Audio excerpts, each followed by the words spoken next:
compartir el link de transmisión para que se vinculen las personas. Ya están entrando las personas. Entonces, pues muchísimas gracias. Ok, veamos el link, se los voy a compartir por WhatsApp. ¿Cómo estoy con mi... Si puedes compartir el link por correo, para mí sería mejor, porque estoy con mi celular aquí. Listo, ya mismo te lo comparto a correo también. Sí, para mí sería mejor, gracias. Bueno, entonces unos minutos, por favor. Y ahí ya Aquí ya comparto estoy con viendo mis... el enlace.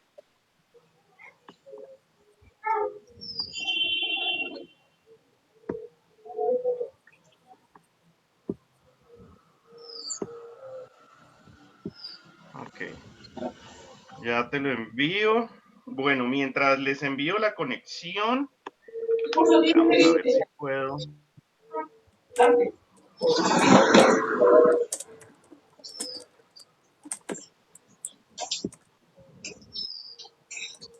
Listo, ya están entrando las personas desde Perú. Están entrando los seguidores de Richard. ¡Qué bien! Muy bien. Bueno, aún no tenemos link, entonces voy a ir comenzando. Denme un segundo acá, por favor.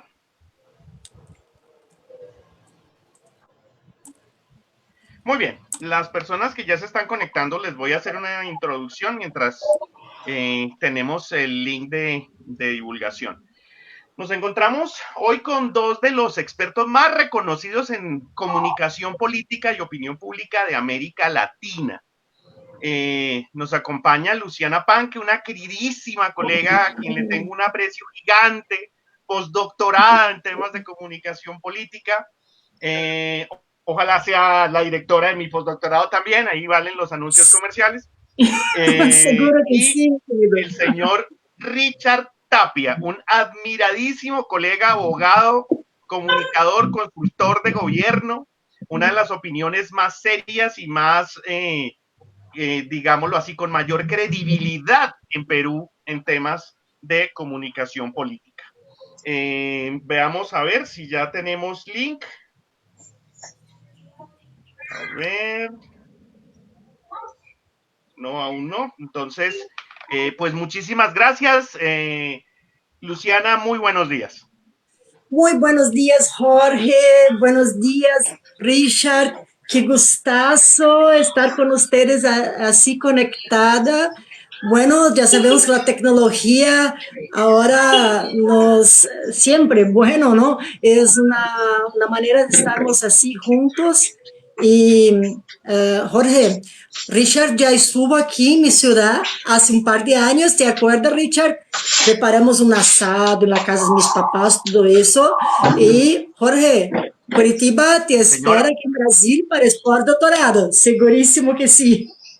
pero por favor, o sea, yo estoy ya psicológicamente preparada para eso, preparado Y para eso. yo igualmente. Entonces esperamos esa pandemia, que hoy vamos a hablar de eso, ¿no? De los gobiernos, de todo lo que pasa. Hay cosas que nosotros no podemos controlar, ¿no? La pandemia, la cuestión de la salud, pero podemos manejar y bueno, y la cuestión del gobierno, pero eso se va a pasar y depende muchísimo también de cómo nuestros gobiernos van a manejar esto, pero seguro que sí, que pronto estarás acá con nosotros y vamos a enviar para todos que nos van a asistir hoy una foto, ¿sí? Contigo aquí, con nosotros en Curitiba, en Brasil, sur de Brasil, para quien no ubica mi ciudad, estoy en el sur de Brasil. Es una ciudad conocida como la República de Curitiba, donde Lula estuvo en la cárcel por más de un año, donde fue es la ciudad donde nació la Operación Lava Jato, donde trabajaba el ex-ministro Moro.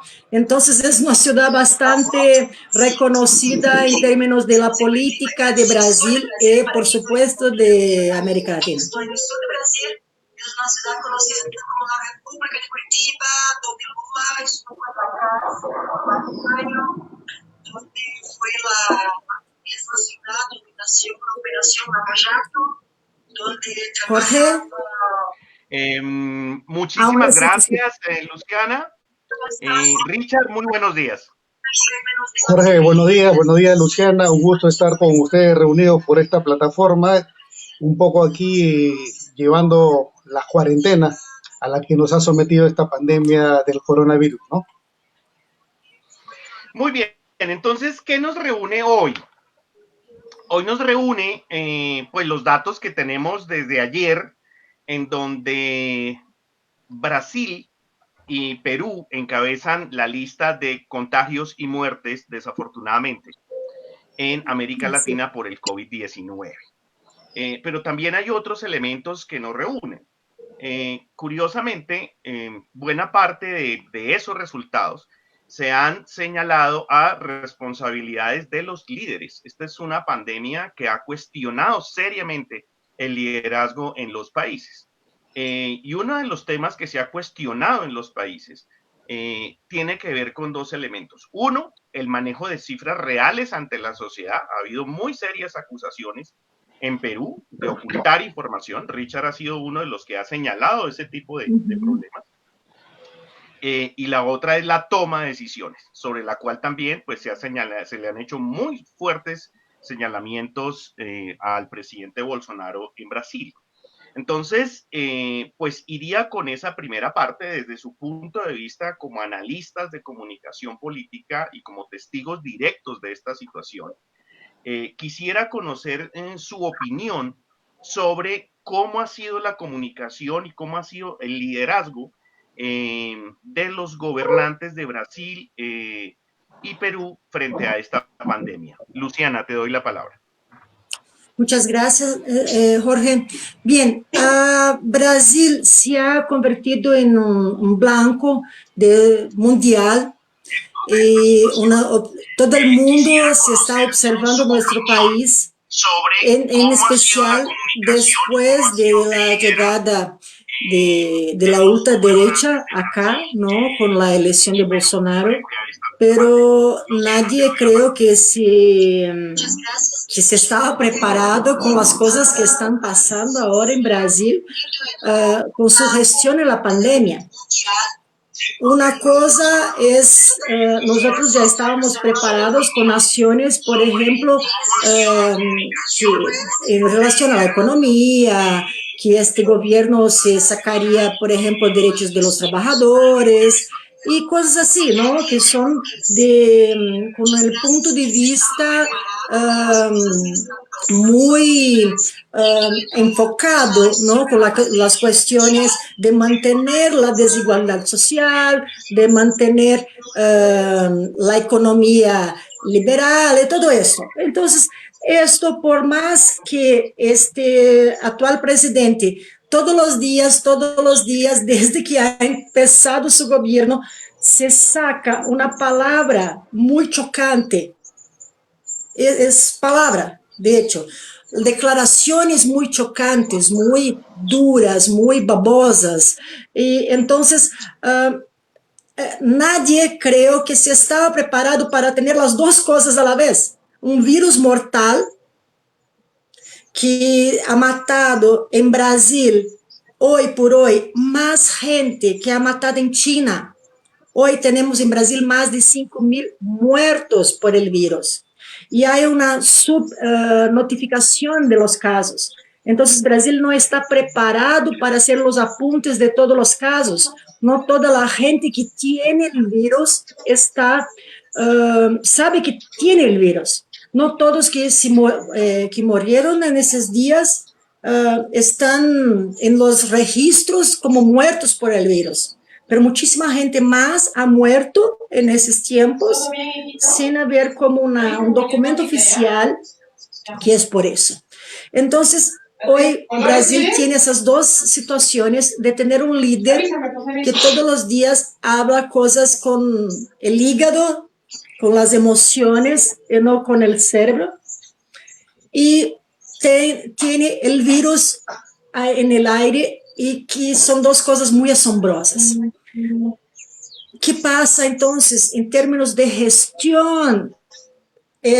No hay gestión, porque Brasil tiene 200 millones de personas, es gigante, es continental, nuestra constitución prevé que los estados tienen hasta determinado punto libertad. Entonces hay determinaciones del gobierno y los estados y el gobierno federal, el gobierno de Bolsonaro, están peleando por el poder, porque cuando los gobernadores o los alcaldes y alcaldesas vieron que el presidente ya no estaba controlando el virus, que decía que el virus era solamente una enfermedad, que era solamente una gripecita, ¿no? Este es como hablamos en portugués, siempre con las palabras así, diminutivo. Entonces los gobernadores, los alcaldes dijeron, no, eso no se puede. Entonces, ellos empezaron a seguir las normas de la Organización Mundial de la Salud, porque nuestro presidente tiene una situación muy en serio, que es no respetar los científicos, otros líderes. Él solo no respeta. Cree que sus ideas son las más importantes, no respeta periodistas y todo esto, tampoco la Constitución. Hay muchos escándalos y en términos de comunicación usa los bots y todo lo demás para voltear la opinión pública a su favor. Hay temas aquí muy fuertes porque se manejan las emociones de la gente. Entonces todavía sigue con un fan club, maneja su gobierno con unos 30% de aprobación, los otros 70% ya no más, y hoy por hoy 45% de la gente aprueba su impeachment. No sé si esta es la palabra. Además, después de ayer haber hablado que puedo hacer, creo que ustedes vieron en las redes la expresión daí. Daí en portugués, estaba antes buscando una traducción para el castellano, pero no la encuentro. Es, que se joda. Es una disculpa por la palabra tan fea, pero creo que es lo mejor sinónimo. Es decir, no, si murieron 5,000 personas, que se joda, no puedo hacer nada. Fue algo así, con ese sentido que el presidente ha hablado ayer.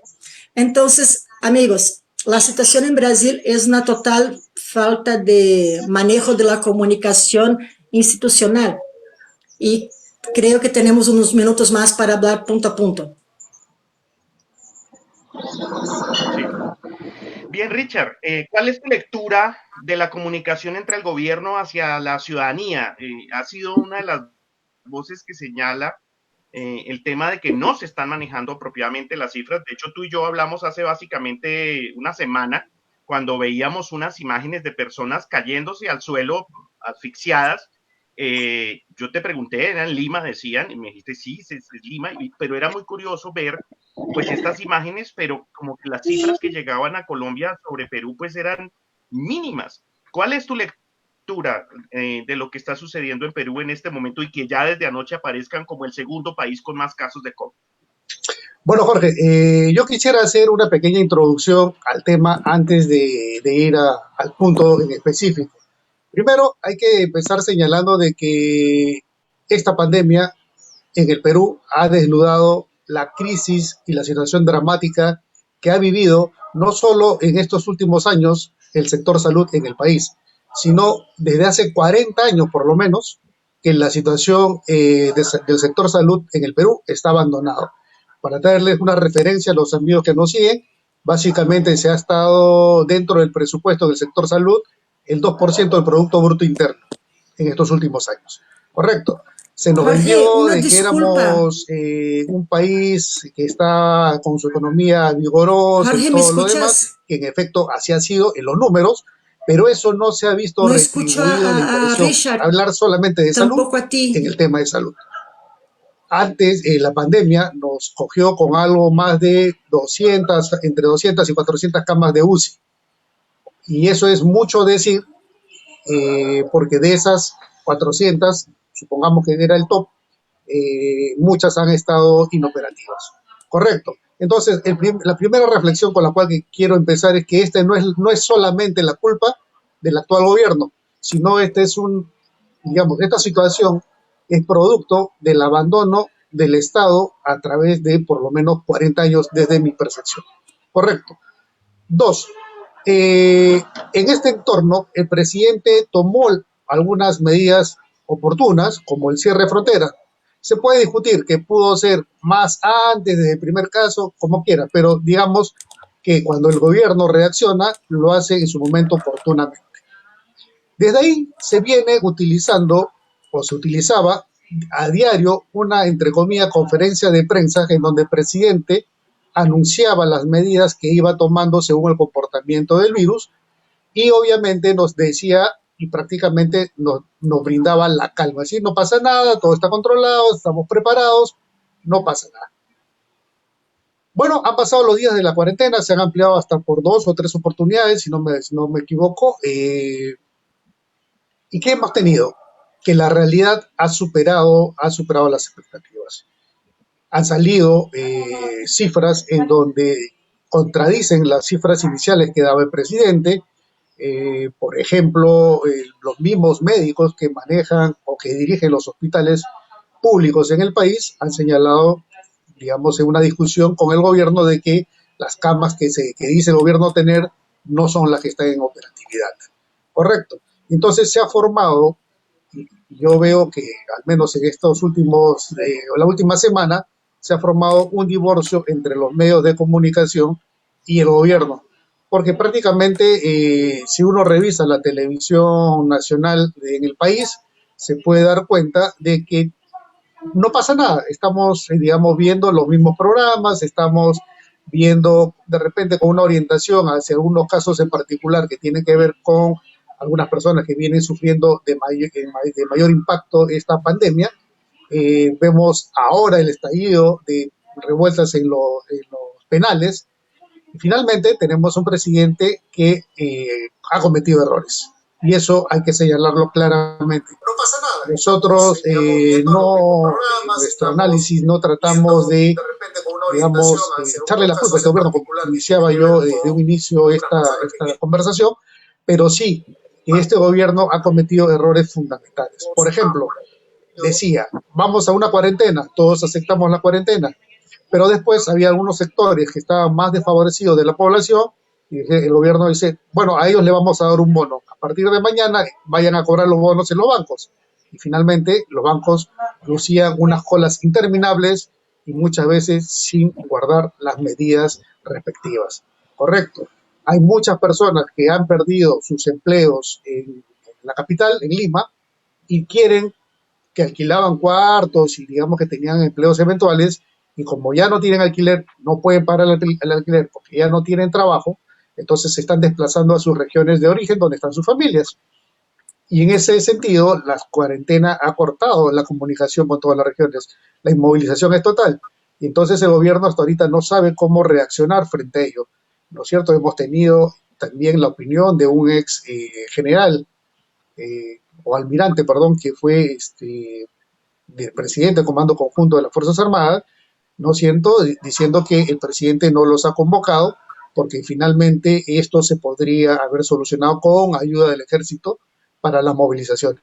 Otro punto que creo que es un error y hay que señalarlo es destinar el dinero de ayuda a las municipalidades. Creo que en el papel era buena la intención, pero sabiendo que en el país hay un grado enorme de corrupción en el sector público, ha hecho que, por ejemplo, la ayuda que se iba a destinar a los más necesitados a través de los municipios se ha convertido en una caja de Pandora, ¿correcto? Por ejemplo, si yo te tengo que entregar una canasta valorizada en $20, bueno, la canasta sí la valorizo en $20, pero los productos no alcanzan ni siquiera a $7, para hacernos una referencia. ¿No es cierto? Entonces hay problemas en el pesaje, en la calidad de los productos, están encontrando latas de conservas con gusanos y no son las características que la municipalidad lo ha comprado. Frente a ello, ¿no?, surgen muchas voces que creo que este es un tremendo error porque tranquilamente el Estado pudo haber hecho compras masivas con entrega en destino, ¿correcto? O sea, compro por volumen y digamos al encargado, al que se está haciendo la compra, con el compromiso de que él lo entregue en el punto de destino, ¿no? Y así un poco cortamos esta suerte de entregar dinero para ver que los alcaldes hagan lo que están haciendo. Y en muchos casos hay señalamientos, en muchos, sobre todo en los sectores más pobres, digamos que de estos actos criminales de corrupción, ¿no? En donde el dinero no está llegando. Y es así que llegamos a más de 40, 43 días, 44 días de, digamos, de cuarentena en el país, y la gente tiene más preguntas, está más desorientada. Estamos viendo que en las calles que el aislamiento social obligatorio que determinó el Estado, ahora lo estamos viendo que está haciendo agua por todos lados. Basta salir por la ciudad, vemos gente que está haciendo su vía normal, los carros particulares que estaban prohibidos de circular están circulando como vía normal, los mercados igual, y esto al parecer se está convirtiendo ya en una, digamos, una suerte de sálvese quien pueda.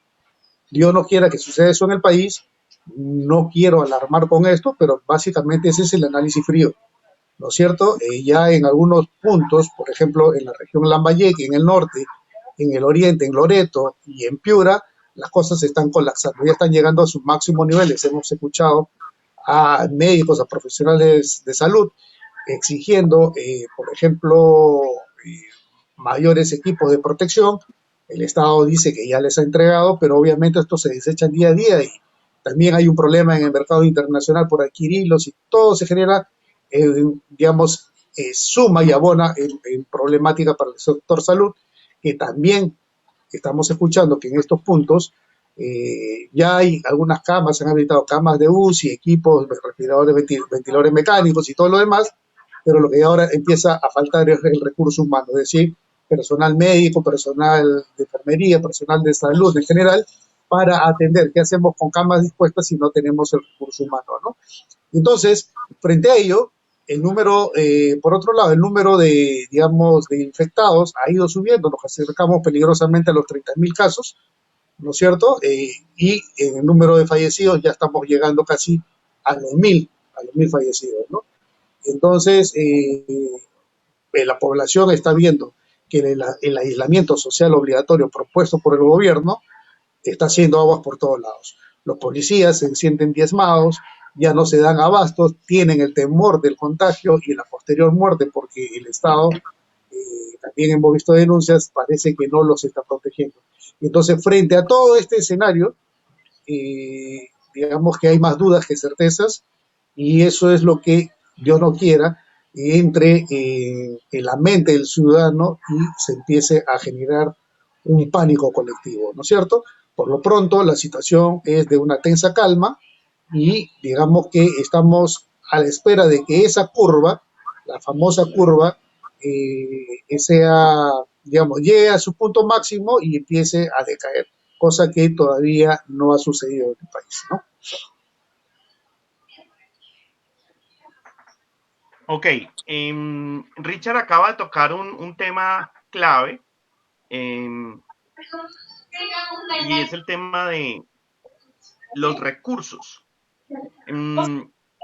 Acá se ha visto un tema similar y quiero que como que unifiquemos la lectura acá. Y es, aquí en Colombia también es muy evidente pues que llevan 40 años de saqueo de los recursos públicos de la salud y pues en este momento que se necesitan pues se hace demasiado evidente pues que esos recursos no están. Pero además ha sido una gran oportunidad para estructuras de corrupción que están aparentemente entregando un número de ayudas, pero cuando se va a ver, pues efectivamente el porcentaje que se está entregando es mínimo con respecto a las cifras que se están dando a conocer.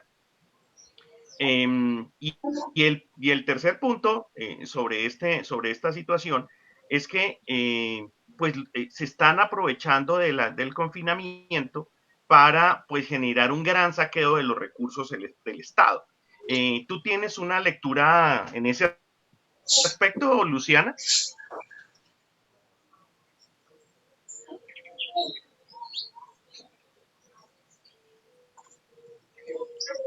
Parece que Luciana no nos está escuchando. No, se me ha cortado el audio.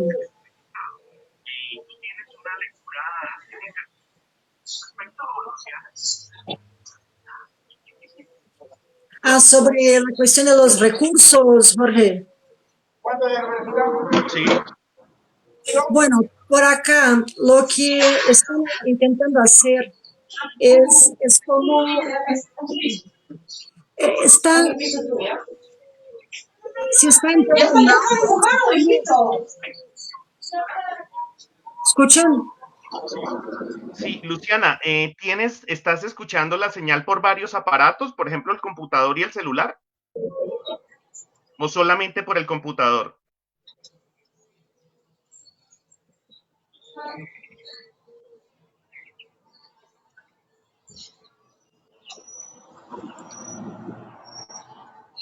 Hay algo que te está generando un retorno extraño. Se acaba de ir tu audio.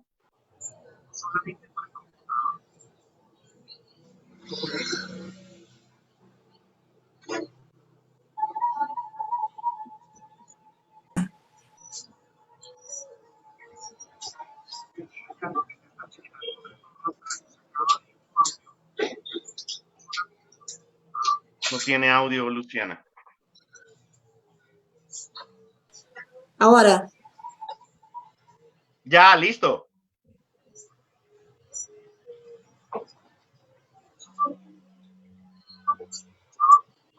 del gobierno fue sacar de otros ministerios, no solamente de la salud, para que la gente que ahora está sin empleo o que los empresarios no se sacaron de sus empresas, todo que tuvieron que cerrar las puertas mientras la pandemia, el confinamiento, puedan tener como ingresos. Pero ahí llega una ironía, porque fue justo en este actual gobierno que hubo un cambio tremendo en las leyes trabalhistas, laborales, perdón, mi portuñol, se me había olvidado la palabra, pero hubo ahora, justo ahora, este cambio, que fue un cambio tremendo. Antes, ¿qué pasaba? Las leyes laborales no permitían que los empresarios sacaran a la gente de las empresas o tiendas o que fuera sin nada. Pero ahora la ley lo permite. Entonces, ahora que se pasó eso con la pandemia, miles y miles y miles de empleados sin ingresos, sin nada. Y el gobierno se quedó con la opinión pública presionando. Sí, presidente, te elegimos, tú dices que eres el Mesías, el enviado, gente como la gente, ahora nosotros estamos ahí sin nada. Entonces, ¿qué hizo? 3 meses con ingresos. Esos ingresos que son como $100 mensuales, $100, porque el dólar también está tremendo, muy caro por acá. La gente se va a la calle para sacar esa plata, se tardó muchísimo. Otros empleados domésticos, la clase mediana no les paga. Entonces, es como Richard ha comentado, la gente con menos ingresos, la gente con menos condiciones, son las que más están sufriendo, porque muchas siquiera tienen agua para lavar sus manos. Y acá se está pasando una cosa que para mí es lo más fatal. No hay el confinamiento obligado. No hay. Porque cuando intentamos hacer eso en Brasil, que se tomó para todos, como en el inicio, ahí, la mitad de marzo, como 15 días, algo así, el presidente rompía el confinamiento. Él llegaba en las calles, sacaba a la gente, se sacaba las selfies, todo, como si no pasara nada. Él dio el ejemplo como si no pasaba nada. Entonces empezó a mover toda la gente como si la vida está normal.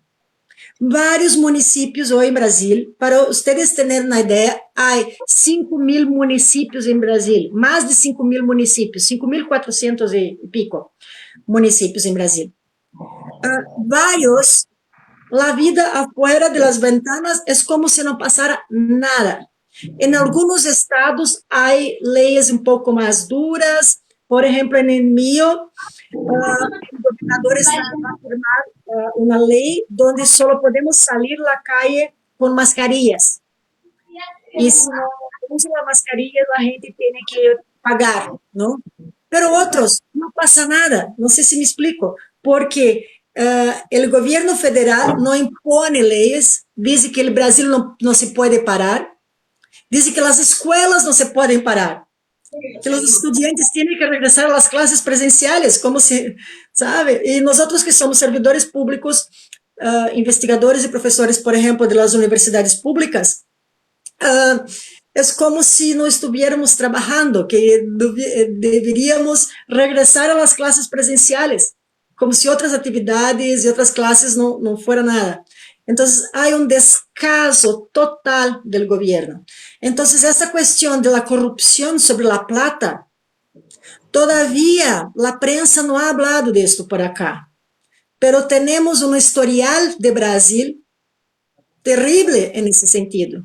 Y tuvimos un escándalo el último viernes cuando el ministro de la Justicia se pidió para salir del país, de su cargo, de su función, justamente por la presión política del presidente, que pidió personalmente para tener acceso a dados que sobre su familia. Entonces, hay ahí crímenes muy fuertes del presidente para controlar cualquier investigación, inclusive de corrupción.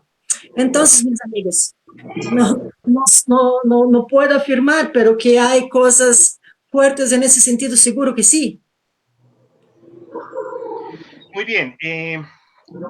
Hay un elemento clave que quisiera que tomáramos entonces los tres, y es la credibilidad del gobierno de cada país.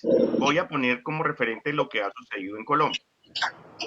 En Colombia, quien preside actualmente el gobierno viene de un partido que tradicionalmente ha utilizado mecanismos para generar información falsa. Y se le ha sorprendido en repetidas ocasiones generando información falsa, incluso generando el cambio de metodologías de medición para que las cifras los puedan favorecer. Es como si cuando hacemos una evaluación y calificamos 5 y nos va mal, pues el gobierno dice, pues ya no es de 1 a 5, sino de 1 a 3. Entonces, si yo saqué 2, realmente me fue bien. Alteran las metodologías para poder manipular las cifras y llegar con estas cifras a la opinión pública. El efecto ha sido, pues, que obviamente las cifras del gobierno son muy poco creíbles y efectivamente después de que haya locuciones, incluso las personas casi que están cambiando de canal cada vez que sale el presidente, porque las cifras y lo que dice, pues es un elemento netamente discursivo que no se compadece ni es de lejos comparable con lo que está sucediendo en la realidad. Entonces, quisiera esa lectura de ustedes, saber qué tan creíble es el gobierno y su discurso frente a la ciudadanía. Richard, te doy la palabra. Sí, mira, justamente Jorge conversábamos, como bien dices, hace unas semanas atrás sobre esos temas, sobre todo de las muertes, de los decesos que están ocurriendo. Y al ver esas imágenes que nos llegaban, obviamente algunas como las que conversábamos, ¿no? De que una persona estaba tirada porque estuvo en momento del toque de queda que hay aquí en todo el país, y obviamente para no irse preso, detenido por la autoridad, no tuvo la mejor idea de que tirarse al piso. Pasó la autoridad y se levantó y se fue corriendo a su casa, ¿no? Eh, tipo de esas cosas hemos visto, pero también hemos visto algo que yo creo que es 80-85% que puede ser producto del coronavirus, pero también habría que ver que frente a este aislamiento hemos percibido como sociedad otras cosas que de repente han estado pasando y por el correr de nuestras vidas, el correr de la vida misma del país, de nuestras ciudades, no nos hemos percatado. Por ejemplo, yo creo que también dentro de eso han habido, digamos, gente que ha muerto por algún asunto de paro cardíaco, por temas de epilepsia, que normalmente pasábamos y lo veíamos y alguien lo recogía por ahí, ¿no? Pero ahora, frente a que el aislamiento, y estos casos son gente de que tiene mayores, o mejor dicho, tiene escasos recursos económicos, o gente indigente que anda por las ciudades, ahora bien, obviamente que ahora se ven más. En conclusión, no hemos visto, más allá de algunos casos aislados de muertos en las calles en el Perú en general, pero sí yo desde un primer inicio dije que las cifras que daba el gobierno no eran las que se condecían con la realidad. Después ya de un buen tiempo, el gobierno no ha tenido más que ir sincerando las cifras. También el Colegio Médico, el vicedecano del Colegio Médico del Perú, también señalaba en ese sentido, decía que las cifras que nos están dando no se ajustan a la realidad porque nosotros estamos viendo en el día a día cuántos fallecidos hay en los hospitales y eso no se ven reportados en las cifras que dice el gobierno. A tal punto, desde que salió el ministro del Interior recientemente, un portal de investigación solamente averiguó, creo que desde el 20 de marzo a inicio de abril, no me acuerdo exactamente hasta qué fecha de abril, pero me imagino que es la primera semana, en un crematorio de Lima se habían cremado más de 1.025 personas, fallecidos, cuerpos, ¿no es cierto? Supuestamente en época de pandemia.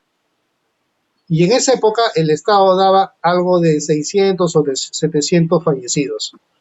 Entonces, ahí hay una alarma contundente. El gobierno ha salido a decir de que obviamente puede ser cierto eso, pero nosotros damos cuenta de las cifras oficiales que nos reportan y hay bastante gente que es indigente o como fuese de otra forma o porque no quiere que lo señalen que un miembro de la familia ha tenido el virus y lo rápidamente los incineran y a todos le ponen por sospecha porque no están confirmados y es un proceso engorroso exhumar el cuerpo para ver si hacerle la prueba. No.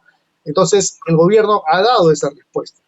Pero como fuese el caso, estamos viendo en estos días, anoche, por ejemplo, en Lambayeque, que es esta región del país, del norte del país, en donde los propios médicos, ellos se están grabando, ¿no es cierto? Y creo que solamente en esa tarde-noche reportaban como 27 o 37 muertos y los fallecidos en bolsas negras confinados en un lugar, sin que nadie los retire.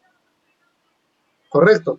Y estas imágenes están saliendo no por los medios de comunicación, porque, digamos, es complicado tener acceso, digamos, a estas imágenes, pero sí a través de las redes y grabados por médicos, por enfermeras, por personal de salud que trabaja ahí.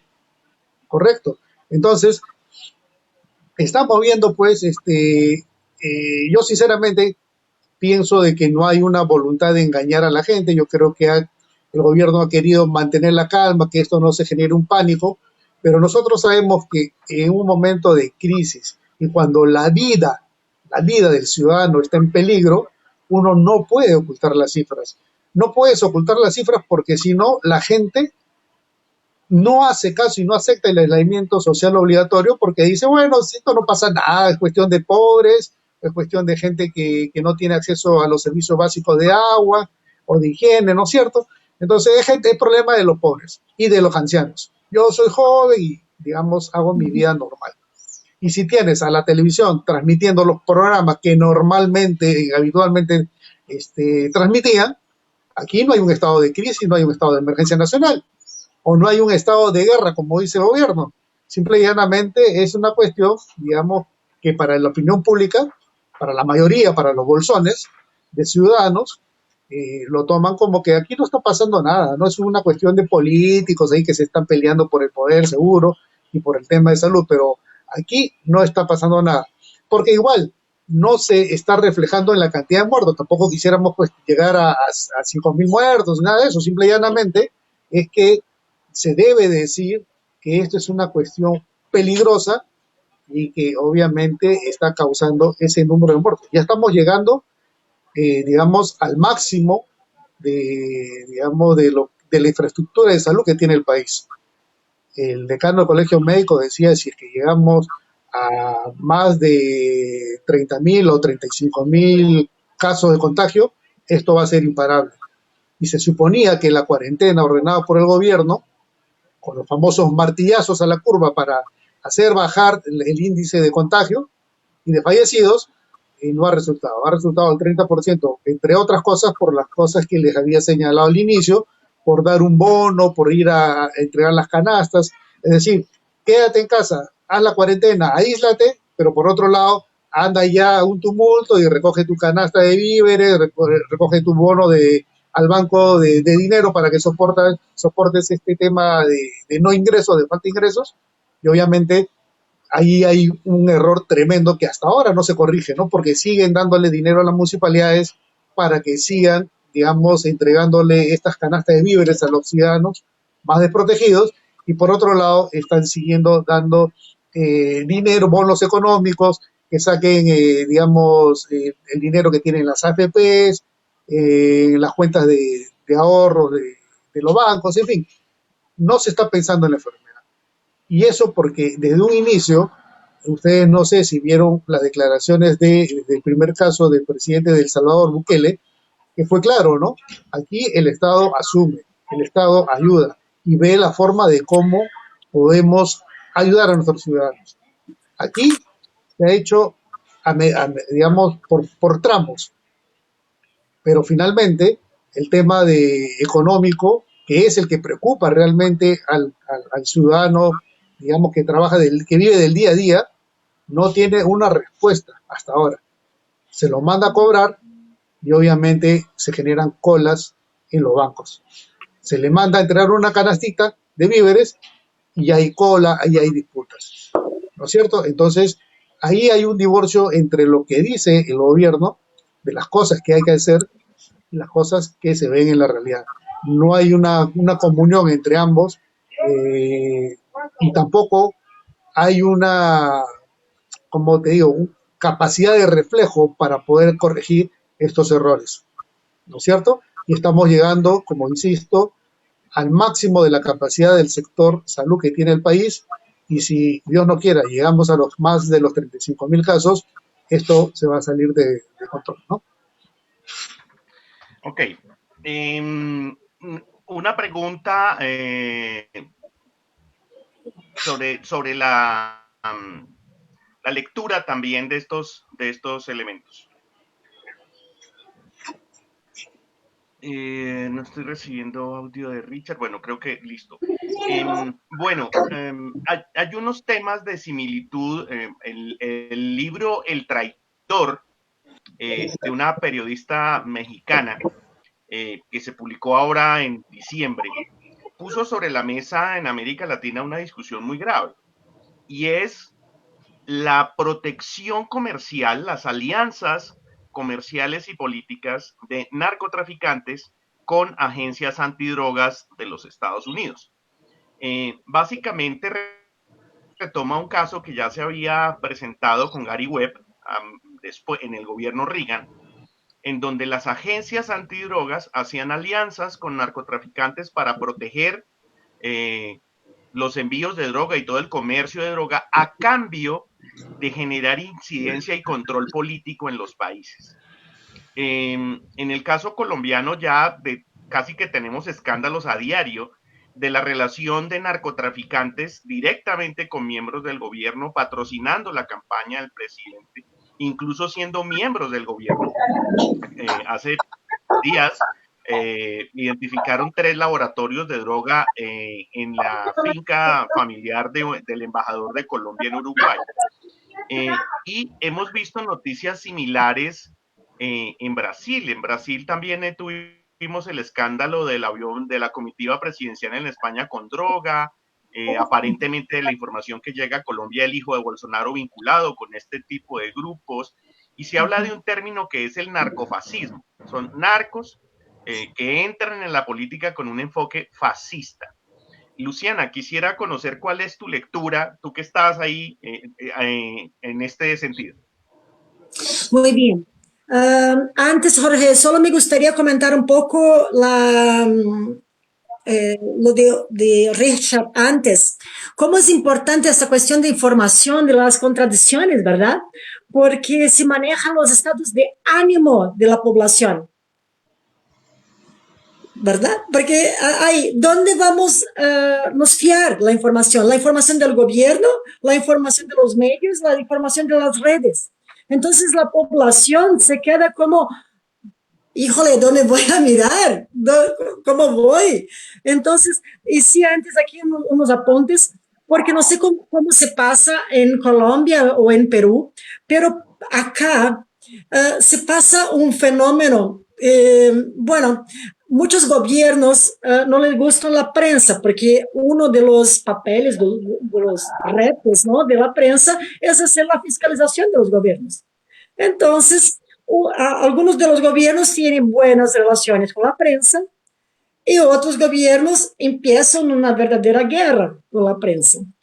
Acá hay una guerra total con la prensa, con desprecio, con bromas, hasta que muchos bolsonaristas envían amenazas de muerte para periodistas.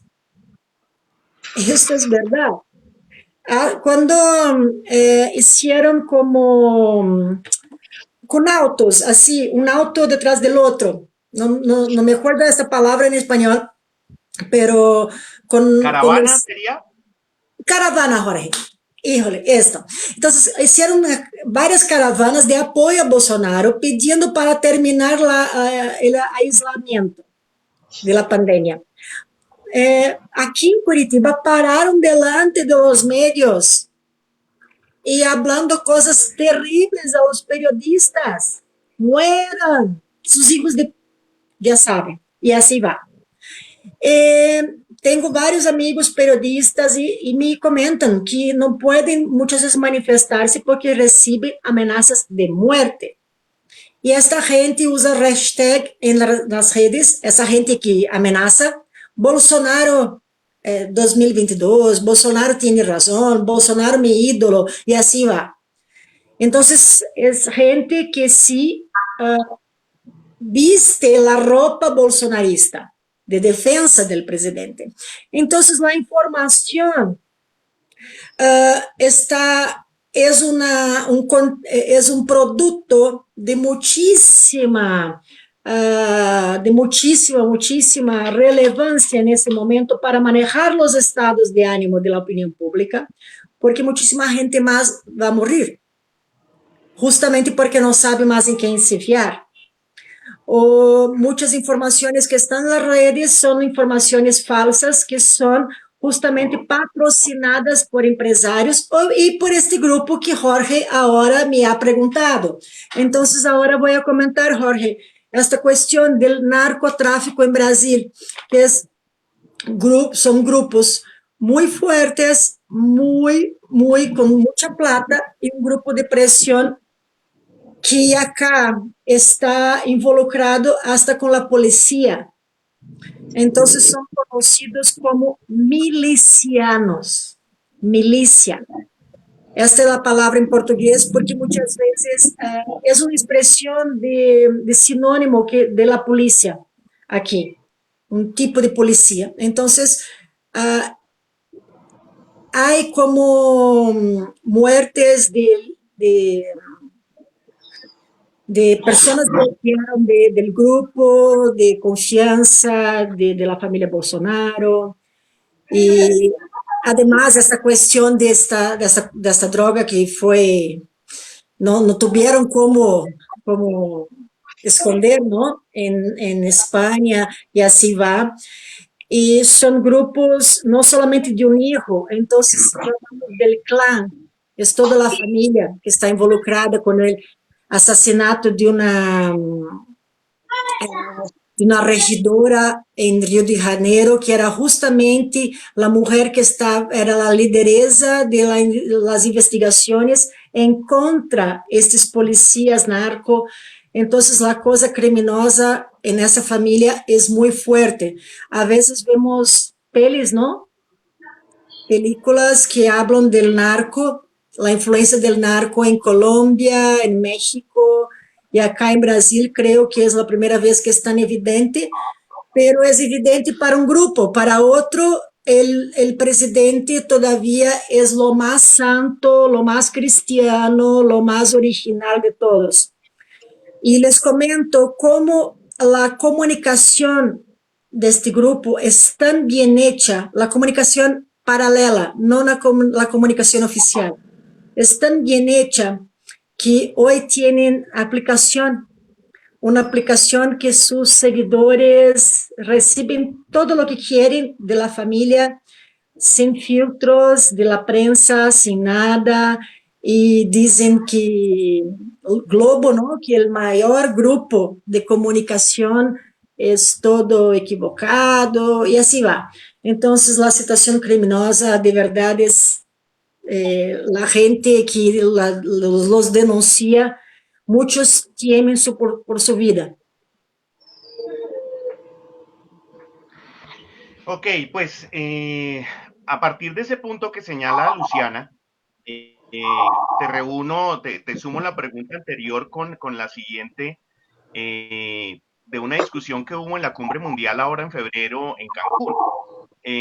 Pues se discutía la credibilidad y la reputación de pues, los diferentes mandatarios, pero hubo un tema muy interesante en cuanto a la discusión de la protección de la justicia. Se habló muy bien de Perú, de la separación de poderes, y la gente decía cómo han hecho de bien en el caso de Brecht, cómo la justicia ha funcionado en Perú, mientras que en otros países pues no se logró. En Colombia, por ejemplo, el abogado de Odebrecht lo pusieron de fiscal, entonces pues la investigación nunca avanzó. Entonces, Richard, te voy con esta pregunta, el tema de narcotráfico, pero también el tema de cómo ha logrado Perú, o si es real lo que se ve desde afuera, cómo ha logrado Perú pues tener aparte su sistema judicial y procurar mantener sólidas sus instituciones. O suceden casos como los que señala Luciana, en donde pretenden presionar a la justicia, presionar a los medios de comunicación para que determinados sectores delictivos pues puedan actuar libremente. Richard, te doy la palabra. Bueno, sí, yo diría que son casos aislados. O sea, no te podría decir que todo el sistema de justicia del Perú funciona a la perfección. Eso sería algo ilusorio. Pero sí, en el tema del lavajato, para empezar, que es lo más conocido, sí se ha logrado pues poner a presidentes, expresidentes, investigarlos, ¿no? Uno se suicidó porque ya al parecer estaba acorralado por las investigaciones y todos los entendidos señalaban de que su próximo destino era la cárcel, ¿no? El presidente Toledo, que está en proceso de extradición, estaba detenido en Estados Unidos y está próximo a venir, bueno, y se salvó, como decimos nosotros por aquí, por la campana, porque la pandemia evitó que sigan el proceso de extradición, pero ahí está, no se ha detenido. Casi todos los expresidentes, digamos que son la figura más emblemática del Estado, en los últimos tiempos, o han terminado presos o están con algunas restricciones en cuanto a su libertad. Ninguno se ha salvado, algunos más, algunos menos. El más emblemático es el expresidente Fujimori, que todavía sigue preso, sigue, ¿no? Las acusaciones que tiene. El expresidente Toledo está en un proceso de extradición en Estados Unidos, detenido en una cárcel, ahora con arresto domiciliario por el tema de la pandemia. El expresidente Ollanta estuvo preso un tiempo y lo sacaron, no sé si tiene alguna, creo que tiene impedimento de salida del país, algunas restricciones, pero está en su domicilio, sigue siendo investigado, él y su esposa. El expresidente García también, ya acorralado por las investigaciones, para muchos se suicidó para evitar ir preso, que no, él toda su vida evitó pisar una cárcel y por ahí quizás algún temor de llegar a lo que su padre en algún momento también estuvo preso, ¿no? Y que él lo visitaba de pequeño, y por ahí hay un tema psicológico, dicen algunos. Pero en fin, el hecho que ya no está con nosotros. El expresidente Pedro Pablo Kuczynski también sigue siendo procesado, estuvo para él ahí detención efectiva, pero como tiene algunos achaques propios de la edad, problemas del corazón, está en arresto domiciliario. Correcto. Entonces, hemos visto que muchos de esos gobiernos han tenido escándalos de corrupción por narcotráfico, que es lo que a tu pregunta inicial, Jorge, ¿no es cierto? Desde el emblemático avión presidencial de Fujimori, en donde encontraron droga, y le echaron, si no me acuerdo bien, la culpa al piloto, también del buque de la Armada Peruana, que también tenía cargamento de este tipo de sustancias, ¿no es cierto? Y así, el expresidente García, ahora afinado, también tuvo acusaciones por liberar a Burriers, a gente que está vinculada con el tráfico de estos estupefacientes, ¿no es cierto? Entonces, hemos visto que durante todos estos últimos 30 años, si no un poco más atrás, el acompañamiento y cada vez de una manera más agresiva del narcotráfico en las instituciones públicas, ¿correcto?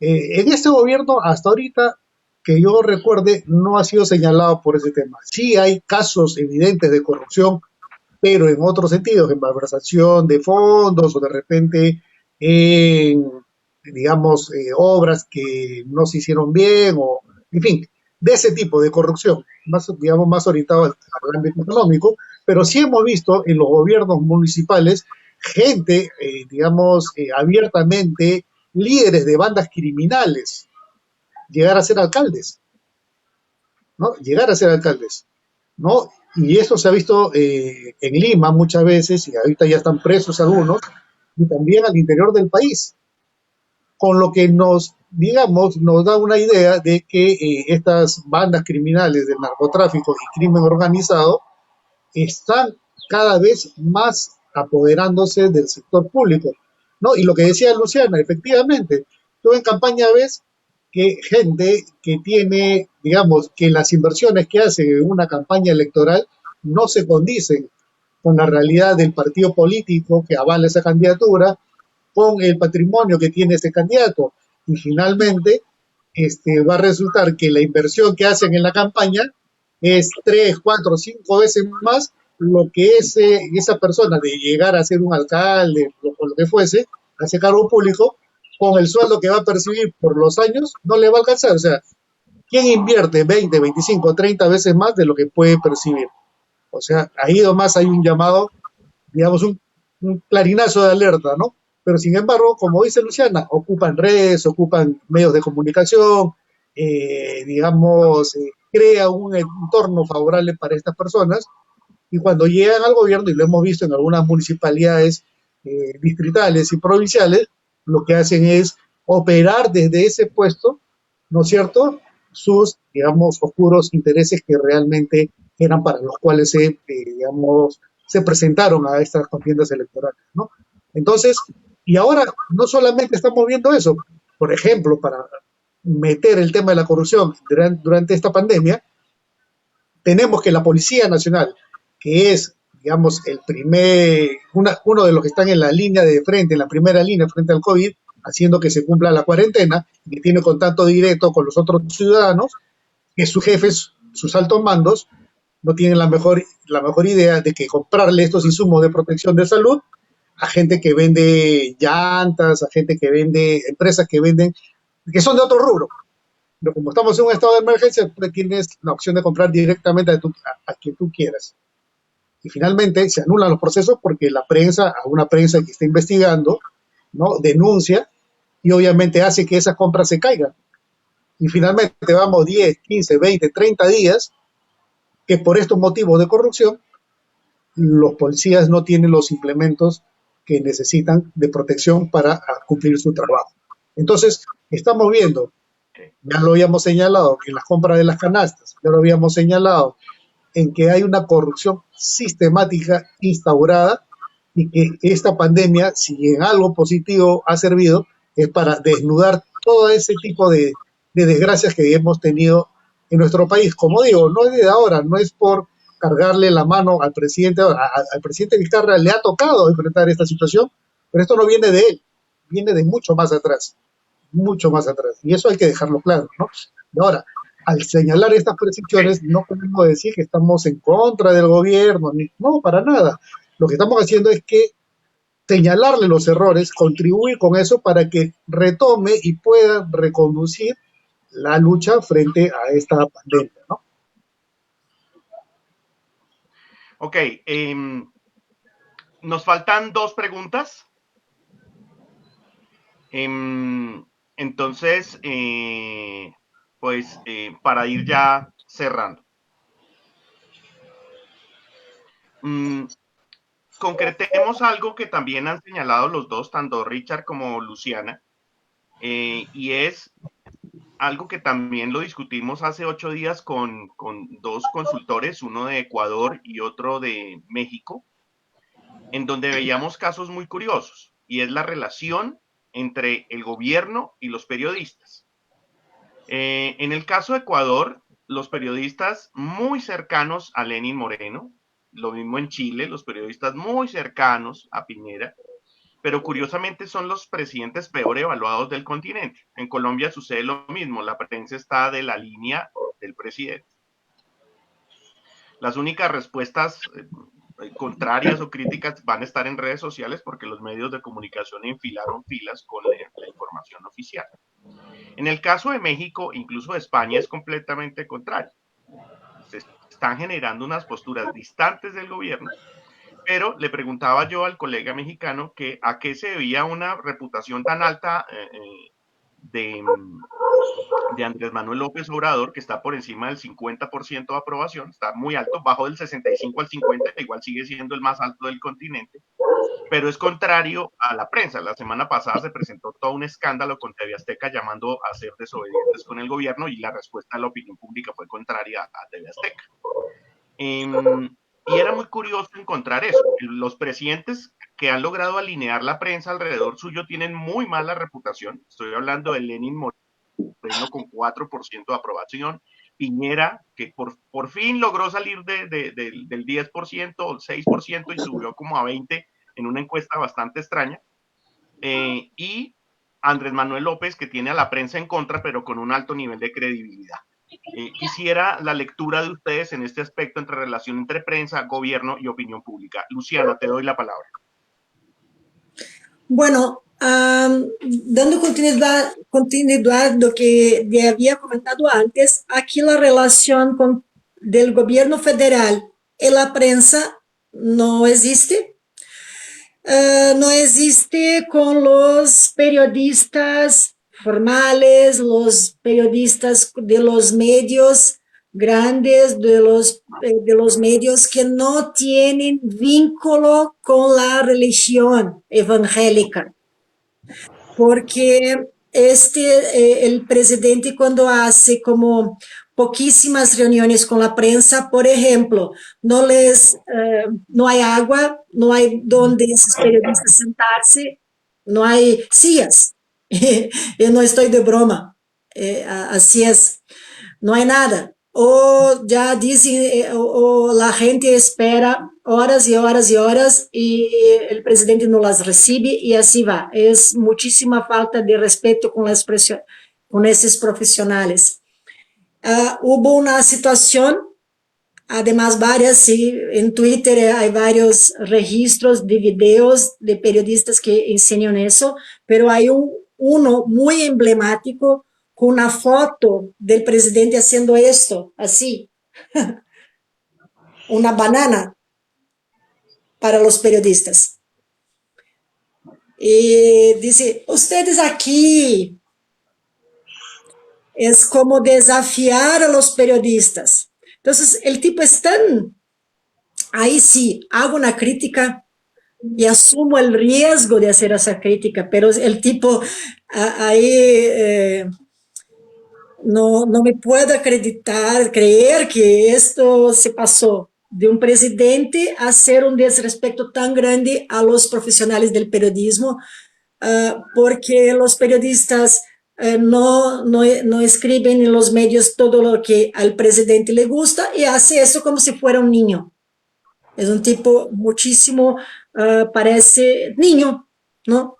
Entonces, para esos periodistas que hacen ese trabajo con medios, entonces, que no son evangélicos y son medios más críticos, estas son las reacciones del presidente. No hay relación, hay desrespeto, hay bloqueos en las redes y hay muchísima ironía, agresividad y fuerza en contra.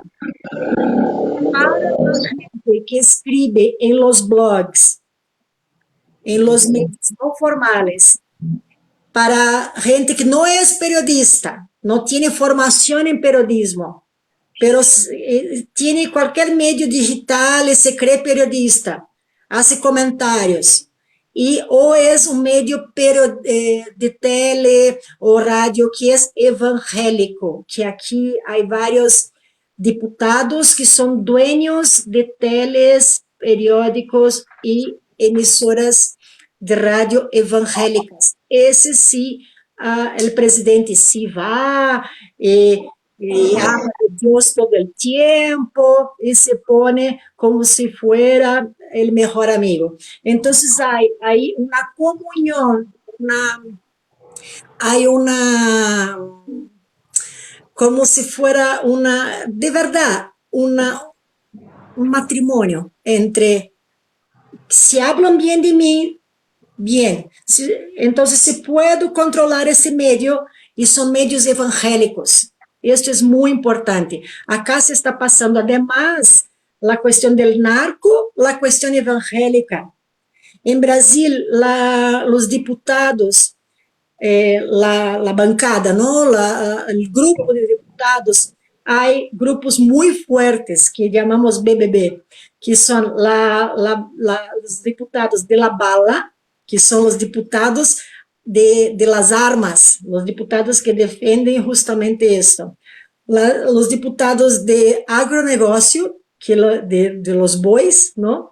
Y los diputados evangélicos, que le llamamos de la Biblia, por eso que es BBB. Entonces, si cualquier medio que tiene bala, boi o Biblia son apoyados por el presidente. Medios que no son apoyados por esos tres grupos ya no se vuelven enemigos fatales. Wow, muy particular ese fenómeno, muy Así es. particular. Richard, tu opinión, por favor. Bueno, aquí no hemos llegado todavía a esos niveles, solamente tenemos, obviamente, hay una prensa que tiene, o mejor dicho, que tiene sus orígenes o sus soportes en el sector empresarial, ¿no? Y son los que están empujando de una u otra manera eh, a que la cuarentena se levante, porque finalmente ya hemos estado mucho tiempo en cuarentena y que el país necesita reactivarse. Y es más, si tú ves el plan que el presidente ha estado trabajando con sus ministros del plan de reactivación económica en 4 tramos, estamos viendo de que el primer tramo al que se va a liberar son los agroexportadores, son el sector minero y el sector de construcción, si no me equivoco. ¿No es cierto? Que son, digamos, los sectores que de una u otra manera financian a muchos medios de comunicación, ¿no? Por la torta publicitaria, porque tiene, digamos, inversiones directamente, por ejemplo, el Grupo Comercio aquí es muy fuerte en ese sentido, y obviamente han acompañado al. Pero por otro lado, hay un sector de periodistas independientes que no están en los medios tradicionales de comunicación, que a través de medios digitales, a través de canales propios o cuentas propias en redes, están haciendo llegar, digamos, sus opiniones al respecto, y muchas veces no en contra del gobierno, ¿no? Sino que hay gente que trata de, entre comillas, indilgarnos este mote de estar en contra del gobierno, ¿no? Y no se trata de eso, lo que se trata es de, como decía hace un momento, hacer ver los errores y a transparentar la información, que es lo fundamental, que es lo que se busca. De ahí podemos tener, digamos, puntos de vista distintos frente al abordaje a una pandemia inusual para todo el mundo, porque nadie estaba preparado para ello, pero por lo pronto creemos que hay puntos que deberían conversarse o deberían mejorar, ¿correcto? Y entonces ha habido una prensa que ha estado acompañando al gobierno, pero no hemos visto pues todavía, en todo caso, gracias a Dios, alguna amenaza a la libertad de expresión por parte del gobierno, ¿correcto? No lo hemos visto, no lo hemos sentido en todo caso, pero sí hay digamos, dos grupos, ¿no? Los que están de acuerdo a rajatabla con las disposiciones del gobierno y el otro grupo que cuestiona algunas medidas que está tomando el gobierno, ¿no? Obviamente para mejor. Pero como quiera la cosa, han estado tratando de llevar la discusión en base a dos sectores. Uno, los que defienden el sistema económico liberal y los otros progresistas de izquierda que quieren estatizar todo, que el Estado provea de todo y digamos que esa vieja discusión es la que se está, digamos, en este momento, la opinión polarizándose, si se quiere, ¿no? Pero yo le agregaría algo más, aquí no se trata de izquierdas ni de derechas, ¿no? Porque tanto los de la izquierda que estuvieron desde el 80, entre comillas, de una u otra forma en el gobierno, como los que vinieron después de Fujimori, ambos son responsables de que el sector salud esté como está en este momento. Así que aquí no hay ni uno bueno ni uno malo. Simple y llanamente que esta pandemia nos está ayudando a percibir lo que muchas veces se ha reclamado y que no se veía porque obviamente la vorágine del día a día, la velocidad en que corríamos, no nos permitía darnos cuenta de eso. Pero esta pandemia nos ha hecho ver la calamidad en la que estaba el sector salud, por no hablar de otros sectores en el país, ¿no? Muy bien. La última pregunta necesaria en esta condición, la pregunta de post-pandemia.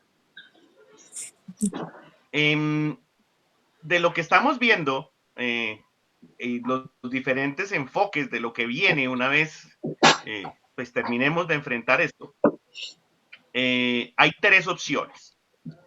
La de Byung-Chul Han, el filósofo coreano que está en Alemania, que él dice que el neoliberalismo se va a radicalizar. Él dice que la pirámide social se verticaliza aún más, desaparece la clase media, y vamos a tener gente muy, muy rica, un pequeño grupo de gente muy rica, no hay clase social y el resto de las personas, pues básicamente con trabajos netamente operacionales trabajando para sobrevivir. Y allí hay una comparación con la película Elysium, los ricos que viven en la estratosfera y el resto de la gente que vive en el planeta para ver cómo sobrevive. Esa es una opción. Incluso Byung-Chul Han le da un enfoque policivo. Dice, va a haber un control de las ciudadanías para que no tengan pues ningún tipo de posibilidad de participación y demás. En Colombia, por ejemplo, al parecer esa va a ser la decisión hacia donde van a llevar. Buena parte de los recursos públicos están siendo transferidos en grandes cantidades hacia el sector privado y pues van a notarse ese tipo de brecha. Toman recursos públicos, por ejemplo, para la emergencia y los pasan al sector bancario. Toman los recursos del sector agrario para la pandemia y se lo pasan a esas grandes industriales. Y entonces los sectores más pequeños pues se precarizan aún más. Esa es la primera opción. La segunda opción es la que plantea Slavoj Žižek, que él dice, el neoliberalismo ha demostrado que es un gran fracaso y es necesario replantear el acuerdo ciudadano. Hay que construir nuevas sociedades con unas democracias más horizontales, un alto nivel de participación, además dentro de un enfoque altamente sistémico de nuestra responsabilidad con el planeta. Ese es Slavoj Žižek. Y en Turín, encerrado en esta pandemia también, aparece Alessandro Cavarico, que nos dice, pues lo que hizo el virus fue botarnos al futuro. Mientras la calle esté contaminada, todas nuestras interacciones y nuestra vida se va a mover en línea. Tenemos que acostumbrarnos a ese futuro de vivir en línea mientras no haya otro cambio en la realidad. Quisiera conocer la opinión de ustedes dos, de acuerdo con lo que están viendo cada uno en sus países. Luciana en Curitiba, Brasil, y Richard en Lima, Perú. Luciana, te doy la palabra. Muy bien. Jorge, por acá creo que la tendencia es más para la tercera versión, para nosotros acostumbrarnos más en línea, por ejemplo, las universidades y grupos con aglomeración a convivir más en línea. Aunque para mí un escenario muy bueno sería descubrir democracias más horizontales, más participativas y trabajar más en grupo. Todavía no sé, Brasil, en ese momento, podría ocurrir algo muy dramático para que eso se vuelva como un apocalipsis. El neoliberalismo total con dos puntos radicales tampoco creo que va a ocurrir. Entonces, ese escenario así más dramático, 880, no, todavía creo que no ha llegado, pero a la vez tener escenarios más en línea, con más protección sanitaria y otras estructuras, de esta manera, ahí creo que sí. Um, y, infelizmente creo que en ese momento Richard había antes comentado una cosa que fatalmente es realidad por acá igualmente, que mientras uno no siente que esos números se vuelven nombres, si no se siente que es de su familia, que es una persona conocida, que ese virus puede volverse realidad, que está cerca, que puede pasar algo, creo que no va a cambiar de comportamiento y va a pensar que no pasa nada, ¿no? Entonces, mientras eso no pase, para mucha gente creo que será una cuestión de sobrevivir y adaptarse en línea. Bien, muchas gracias, Luciana. Richard, te Bueno, escuchamos. yo creo que igual, yo creo que era la tercera opción, pero con una particularidad, ¿no? Yo creo que va a ser el momento de acentuar y eso podría llevarnos a un riesgo, ¿no? Los nacionalismos, ¿no? El temor de que yo cierre mi frontera porque el otro está contaminado o no, vienen de un país contaminado que no sabe manejar esta pandemia o lo que será la post-pandemia, ¿no? Entonces, yo creo que por ahí hay un riesgo de que otra vez se ponga a la palestra los famosos nacionalismos, ¿no? Los nacionalismos radicales, es decir, cierre, yo no hablo contigo porque tú eres un apestado en el barrio, para tomar la frase si se quiere. Eh, pero también es una oportunidad, yo creo que el liberalismo, el nuevo liberalismo, no va a desaparecer, va a acompañarnos por mucho más tiempo, ¿no? Por ejemplo, estas situaciones de estar o llevar nuestras actividades más en línea, ¿no es cierto?, nos llevan a una dependencia. Ya estamos hablando de lo que se viene, que es la guerra del 5G, que el que controla el 5G prácticamente controla tu vida, tu ciudad, tu país, lo que fuese. Entonces, yo creo que efectivamente, querramos o no, por un buen tiempo, por lo menos, estas actividades en línea, por ejemplo, que ya se están creando en este momento, ¿no? Por ejemplo, nos llegan a los correos servicios de venta de productos desinfectados de una tal manera, puedes pagar por tarjeta, en efectivo, y te lo dejan en la puerta de tu casa. No todo lo pides online, ¿correcto? ¿Eso qué está haciendo? Está haciendo nada más que acelerando los procesos de digitalización que teníamos, digamos, en algunos países más, menos avanzados, ¿no es cierto? Entonces, este tipo de negocios nos va a acompañar en el futuro muy cercano, los famosos delivery a través de drones, ¿no? Yo creo que, no quiero especular, pero yo creo que toda esta pandemia seguro que más adelante nos iremos enterando que nos están confinando a ciertas actitudes, ¿no es cierto? Por ejemplo, la presencia online, ¿no? Antes, por ejemplo, la educación que uno podría tener virtualmente, por así si uno se inscribía en un curso, en posgrado, en la Complutense de Madrid o la Autónoma de Barcelona, ¿no es cierto? En el Perú, para hablar del Perú, decían, bueno, esos cursitos por mensajería, ¿no? Digamos, los ninguneaban.